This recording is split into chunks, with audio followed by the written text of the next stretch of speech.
defenses. Those joining us right now. This is me. Speaking of, last conversation I will have in 2022 with the lovely and talented Matthew Barrows of The Athletic. Good morning, Matt. Good morning, guys. How are you? Good. You say guys. Jay is out. Jason is out.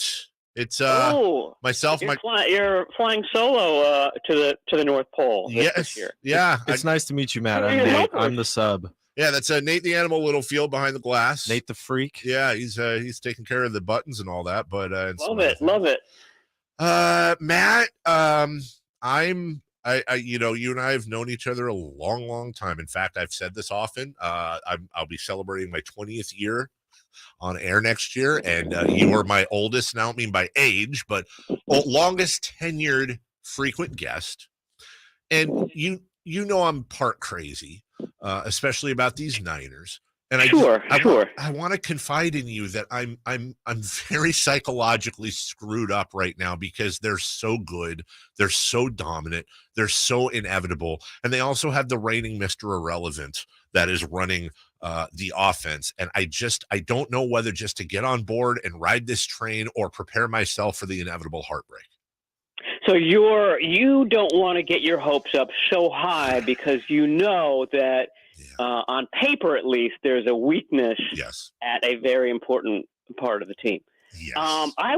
My advice to you is just let your eyes tell you what's going on, and he's been doing a tremendous job. I will say that the Seattle game, he makes a couple of throws, and they're easy throws because Kyle Shanahan has schemed the you-know-what out of this game. I thought that was Kyle Shanahan's best game, and there wasn't a lot of pop on the throws. And the throws were, slow. It was like Carmichael Dave was making some of those throws, and I was like, oh, boy, that doesn't look good. But I think that's because he was dealing with this injury.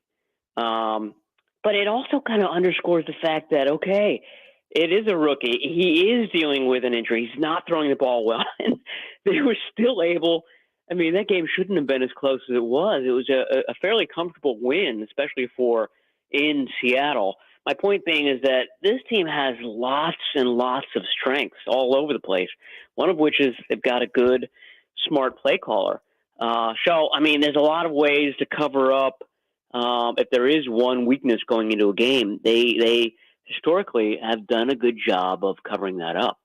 So I know that it's Thursday, so my memory, I would have known this Friday. I know there was the pick that was negated that Brock threw for a penalty, or a penalty negated a pick he threw right to the Seattle guy. And as you said, I mean, the oblique thing. Now, again, I know you're not Dr. Barrows, you're Matt Barrows, but do they tell you, is this something that could improve in time? Is he going to be dealing with this all year, or does anyone know?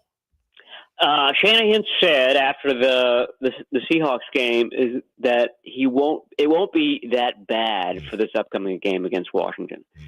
So they've had 9 days to heal up, including him. So he should be more comfortable there. And more comfortable as the year goes on. Is it still bothering him for the Cardinals game and the finale? I don't know. But this is something that you see quarterbacks. This is my guess. No one has come out and said that this is the injury that he suffered because they don't want the opposing teams to know. But I think it's the same sort of cartilage damage that, if you remember, Drew Brees had once in his career, Tony Romo had once, et cetera, makes it, very painful, very uncomfortable, but these guys can play with it, and some of them can play well. Matt Barrows joining us. And in his 2 starts, all he does is beat Tom Brady in a de facto home game for the Brady family. You're the reigning Mr. Irrelevant facing literally perhaps the greatest player to ever play the game, and you come out on top and then some. And then after that, all you do is you go up to Seattle and clinch the West in one of the toughest places to play. We were talking to Greg Papa Friday, Matt. There was, fourth quarter? And again, my mind is fuzzy. I apologize. You'll remember it. It was, I want to say, like 3rd and 5. Completion to Johnson. They were backed up to like the 1-inch line. And that's really where I had said, I believe in Brock Purdy. Like, to me, that was low key, maybe one of the most impressive things he's done. He just seems to have this poise that you don't see in rookies. I totally agree with you. I thought that was his best series, and it ended in a punt. And I don't know what went 6 plays or something like that, but they're on their 1-inch line, and I'm thinking, okay, this is where the conservative coach goes with the fullback dive or the quarterback sneak, just to buy yourself 17 inches of real estate there. But Shanahan doesn't. He calls a pass. That's the loudest part of the stadium. Right there. I mean, it doesn't, in the NFL and sports, it doesn't get any louder than that. And they were at full throat. They smelled blood at that point. And that's how Seattle wins games, is that they can be sloppy offensively all game. They could be losing, but they'll get into these situations and everybody in that stadium will have the same sense that, okay, this is where we feast. And I thought to myself, oh gee, this is going to be where the rookie stumbles. And then Shanahan calls a pass on first down, and it got batted down. It would have been a good pass. It was just a really good play by the defensive end. And now it's second down. They do the run, and now it's third down, 3rd and 7, and it's just a great pass. And this is a pass that did have zip on it. It was to Juwan Jennings for a first down. But then there was a throw on the next series, not the next series, the next set of downs, where he didn't have anybody open, and he threw a shallow pass, and the target was double covered, and he just kind of threw it at the guy's feet, turfed it, and it was an incompletion. And people will think, "Oh, what a bad pass!" But I think it was a brilliant play, not to let the crowd, the noise, the moment get too big and try to force something into coverage, because he has done that a little bit. This one was I'm just going to throw the ball away and live another day. And I just thought it was a very mature, another example of him being calm and collected, that, another feather in his cap. And I just thought it was just a brilliant, that was the drive you had to have right there.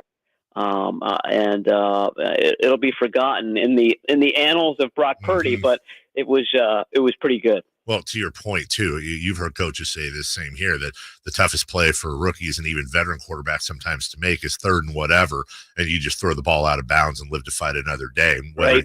And he did that. It's that poise that I agree with you. Shanahan scheming the hell out of it. You've got so many different weapons, Christian McCaffrey and friends that are helping him out. There's a lot of peripheral reasons why Brock Purdy is doing well. But Matt, you did such a beautiful job underlining it. It's just that poise and that awareness, the ability to roll through progressions that make fringe fans, not fringe fans, but worried fans like me feel a lot better. Yeah, I interviewed Sean King, who was in this situation for the Tampa Bay Buccaneers in 1999, and that's what he said. The hardest thing to do was to throw the ball away, because here you are, you're coming in as this hotshot rookie. You've had lots of success in college. You were the man. Yeah. You had to make things work, and here you have. You're joining an NFL team that has all this talent, all these high expectations, and your instinct is to, you got to make a play. You have to make a brilliant play every play. But the hardest thing to do is to play conservatively and to throw the ball away and to make the safe throw. That's hard for a young person to do, but I think it's something that Purdy has understood really from the get-go. Like I said, there's been probably maybe one or two just awful throws per game for him that should have been picked off. And he's got somebody looking out for him, because none of them has. But he's learning from those. And so I think that this is all, he's got a little bit of luck too, which is, probably the one thing that's not under your control. So far, so good. Getting back to your psychology, I'm very worried about it. Yes. I just say, just lean back and just kind of, go with what's happening. Because it's been pretty impressive.